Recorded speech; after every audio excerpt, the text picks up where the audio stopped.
ทหารไทยใหญ่ต่อสู้เพื่อบ้านเกิดเมืองนอนไม่คิดแค่เล่นละครให้ชาวโลก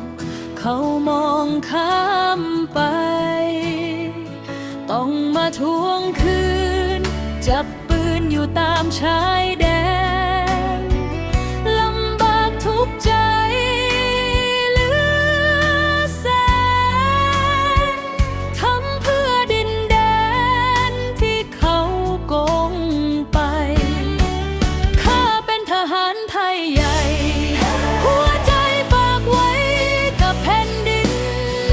เลือดเนื้อก็ยอมให้กินแต่ศักดิ์ศรีทวินไม่ยอมให้ใครกี่ร้อนกี่หนาวชายแดนยังยืนตะแคงออกไว้ตราบลมหายใจสุดท้ายจะขอสู้ตายเพื่อไทยใหญ่ของเรา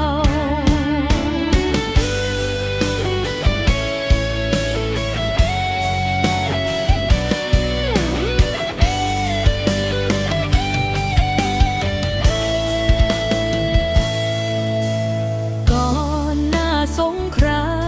มญี่ปุ่นไทยใหญ่มีบ้านมีเมืองประชาธิปไตยรุ่งเรืองบ้านเมืองไทยใหญ่แสนสุขร่มเย็นสิ้นสุดสงครามผู้นำประชาชนของชาวไทยใหญ่รวมลงสัญญาปางหลวงเอาไว้ที่เมืองปางหลวงยังจำไม่ลืมตราบชั่วลูกชั่วหลานก็ยังต้องการบ้านเมืองไทยใหญ่ฝากเสียงผ่านบทเพลงไปว่าดวงใจยังผูกพัน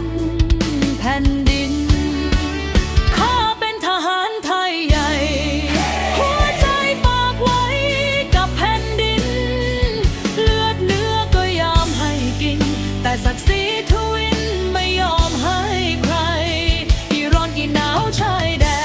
นยังยืนตะแคงออกไว้ตราบลมหายใจสุดท้ายจะขอสู้ตายเพื่อไทยใหญ่ของเรา